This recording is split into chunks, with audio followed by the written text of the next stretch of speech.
Hey folks, what's up? This is Ben Kinney, publisher of Business North Carolina magazine. And a few weeks ago, we were fortunate enough to gather some experts in the energy industry in North Carolina to discuss all things energy in our state. Lots changed over the course of the year with the elections and COVID and all that we had a lot to talk about, especially about renewables. And this is part of that discussion. The rest of it can be seen in our August issue of Business North Carolina. So I will leave it here with David Doctor, who is our moderator and is also president and CEO of E4 Carolinas, to kick off the first question. Hope you enjoy it. Well, here's a question for everyone and a little bit of context. So the question is, where do you see the energy industry change and economic opportunity for the Carolinas? And, look at energy infrastructure, generation, transmission, distribution, consumption. Look across the sectors: electricity, natural gas, hydrogen, nuclear, waste. Use your big vision and give the readers here the idea as to where they look for the interesting stuff and the emerging issues. Where do you see it? Let's start off with Andy. What do you think? While I think renewables and battery technology is definitely something to mention, I think my fellow panelists will touch on that in depth. The thing that I'd like to highlight as a utility is the emergence of digital technologies. These technologies have become more prevalent. They're mainstream these days. And as we look at the demands of, what we're calling today the energy cloud, they will help us meet the needs of that. So what I'm trying to say is that in the past, utilities have had to deal with central generation that's, generated at one location and transmitted into load. These days, with the emergence of distributed energy resources and various grid edge technologies, utilities are having become an orchestrator, and in order to do that orchestration, it's much more technically complex. So fortunately, things like smart grid communications, 5G communications, and various forms of computing have enabled us to grow in that area and meet these changing demands. As I said, these technologies are readily available today, and also they become affordable and relatively easy to implement. So that's something on kind of the supply side of that. On the demand side, I think the customers have come to expect it. Other industries like the retail industry or the banking industry use this sort of technology. They've created a customer experience expectation, and now these customers are looking to utilities to provide that same experience. As a result, retail residential customers are wanting different things. They want low cost and reliable power, but they want other things as well. And these technologies help us understand who wants what. And then finally, at the commercial and industrial level, a lot of these companies have CO2 reduction targets. And going back to that orchestrator role, these digital technologies will help us enable those companies get what they're looking for from power supply. Great insight, Andy. Catherine, from your perspective, where are the hot spots? What's emerging? Given my background, I'll focus on how I see, on where and how I see wind playing a role in our energy generation future. I think we're going to continue to hear the importance of decarbonization more and more and more. I think about, what that rhetoric sounded like a decade ago and what it sounds like today. And I don't really think that we can begin to imagine just how different our energy generation future and consumption future is going to be in a decade. So it's something that I'm really excited about.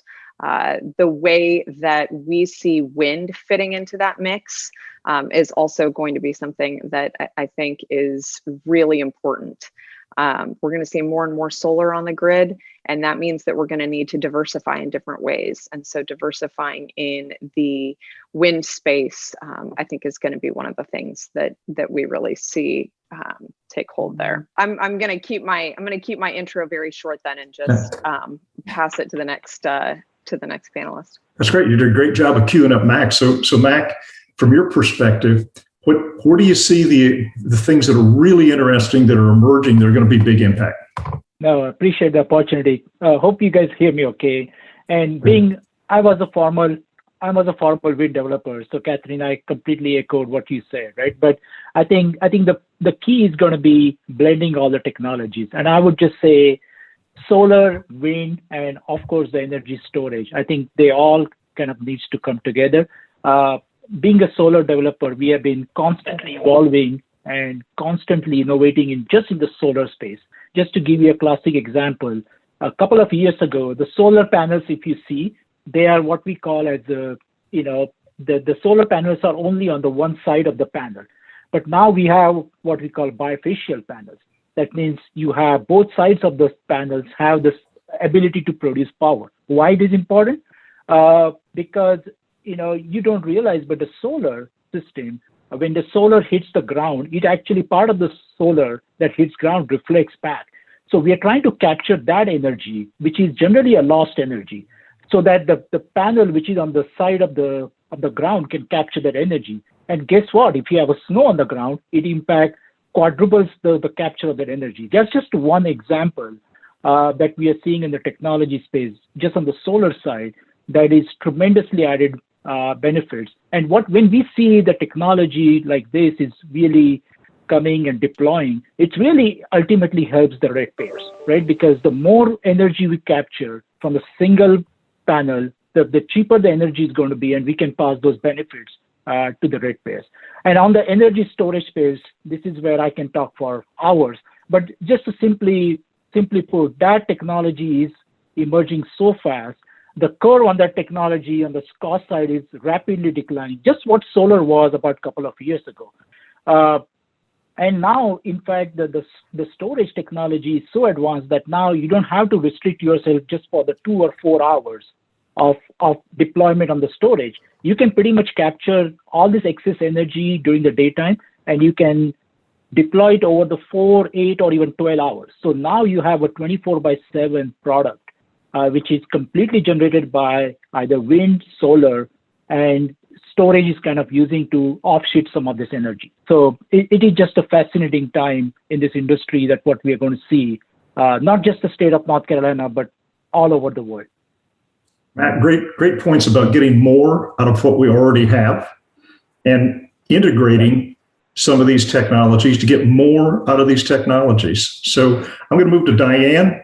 Diane, you have interesting perspective in that you're dealing with North Carolina's military community. They have really unique needs. So from their perspective, what do you see that's coming on the horizon that's really interesting to that particular customer?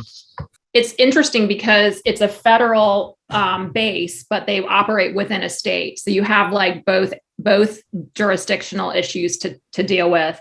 I would say just generally reduction in legacy coal plants within North Carolina, movement of energy market reform, similar to South Carolina's movement in North Carolina, thinking about a change in how energy markets are done, how to transact. I think the offshore wind issue and the military conversation about that, given our history, I think those are the things that come to mind within North Carolina. I think just looking at the military broadly, though, there's sort of two big changes. One is this incredible focus on energy resilience within the mission readiness of a military organization. So, military bases are big cities, and yet they have to be able to have energy 24/7. And many of them have goals now to be 14-day supply, energy ready, the Army and the Marine Corps. And yet we're the most exposed in terms of natural disasters, and something even to the effect of like the Colonial Pipeline issue. Bases are trying to figure out what are the critical facilities that I have to have power to. And so what's bubbling up really is this notion of global energy resilience on the base and how to do it while still dealing with legacy systems like diesel generators. So I'll just stop there because I could go easily down a rabbit hole, but I think that kind of describes the overarching challenges. Yeah, a really fascinating area to think about because we typically don't think of our military bases. And in fact, what you've just outlined tells us that they actually could be the acid test for energy infrastructure resilience. Yes, So, absolutely. Absolutely. Great point. So, Mike, you have a unique perspective. You're a one researcher here. So you looked out over the research community. I know daily, maybe hourly. What do you see emerging that is going to be significant, that potentially is going to be a game changer for our energy resources? Thank you, David, and for that introduction. That kind of makes me like a catcher in baseball, right? I see the entire field. Maybe that's true, maybe it's not, but I certainly have an opinion about most of it. And just two things I'll affirm that we've already heard. Diane and resiliency. EPIC is glad to be working with Diane and some of her clients to do some studies to establish some of those things. And so I think we're cross-pollinating a little bit there as both the bases, but also the entire state and the Middle Atlantic states are all in this together on resiliency. But the biggest thing that I would have to just say resonated with me was what Andy said about the digital and the grid of edge technology. I'm an electrical engineer, so yeah,